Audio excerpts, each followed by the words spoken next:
सोनल की भाभी सोनल को 4 बार फ़ोन कर चुकी थी, पर सोनल फ़ोन ही रिसीव नहीं कर रही थी। बाद में जब सोनल किचन से बाहर आई तो देखा उसकी भाभी के 4 मिस कॉल हैं लगातार। यह देखकर वह घबरा गई, क्योंकि उसकी भाभी को पता होता है कि अगर सोनल 2 बार में फ़ोन नहीं उठाती है तो इसका मतलब यही है कि वह अपने काम में व्यस्त है और या फिर फ़ोन से दूर है। अब सोनल का मन घबरा रहा था, क्योंकि भाभी के 4 फ़ोन लगातार आने से उसे टेंशन हो गई थी, क्योंकि सोनल की मम्मी की तबीयत इन दिनों ठीक नहीं चल रही थी। अभी 2 दिन पहले ही सोनल अपनी मम्मी से मायके में मिलकर आई थी। फिर भी सोनल ने हिम्मत करते हुए अपनी भाभी को फ़ोन लगाया, और फ़ोन जैसे ही भाभी ने उठाया तो सोनल को रोते हुए कहा, दीदी, मम्मी जी हमें छोड़कर चली गई हैं। रात को अच्छे से सोई थी। सुबह आपके भैया और मैंने खूब उठाने की कोशिश की, पर वह नहीं उठी। तब हमने डॉक्टर साहब को बुलाया, फिर उन्होंने बताया कि मम्मी जी अब नहीं रहीं।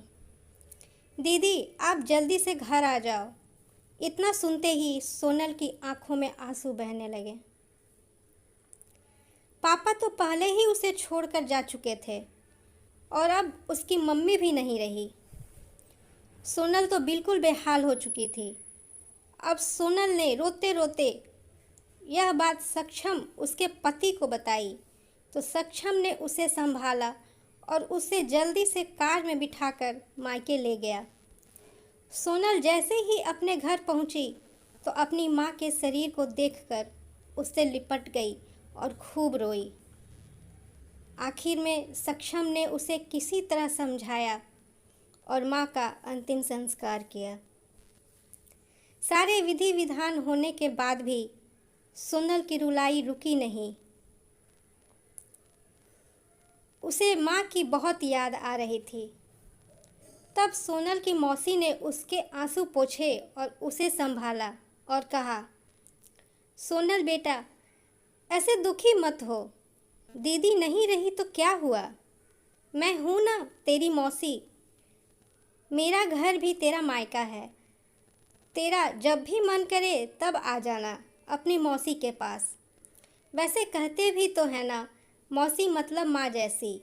बेटी, मैं तेरा दर्द समझ सकती हूँ, क्योंकि तेरे पापा तो पहले ही तुझे छोड़कर जा चुके हैं और आज दीदी भी चली गई। कहते हैं ना कि माँ के जाने के बाद तो लड़कियों का मायका ही छूट जाता है।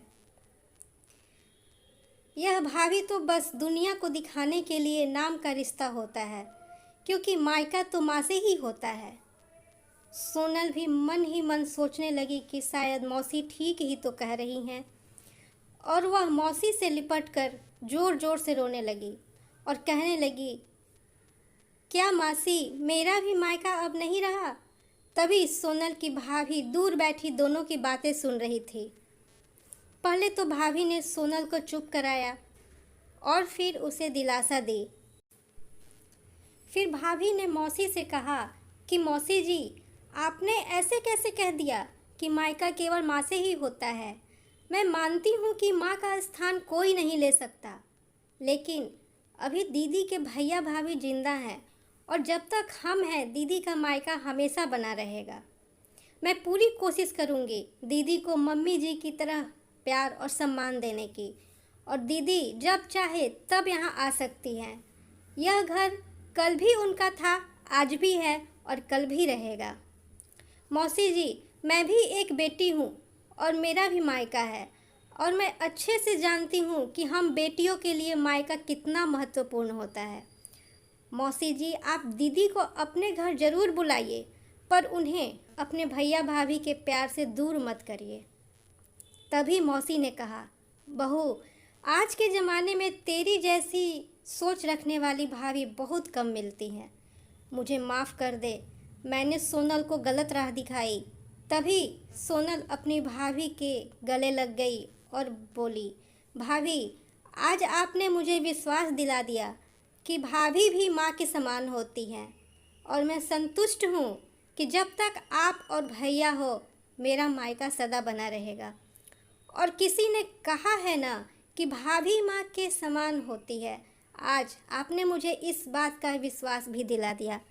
कहानी अच्छी लगी तो एक लाइक ज़रूर दीजिए, क्योंकि आपका लाइक मेरे लिए मोटिवेशन है। साथ में चैनल को सब्सक्राइब करें।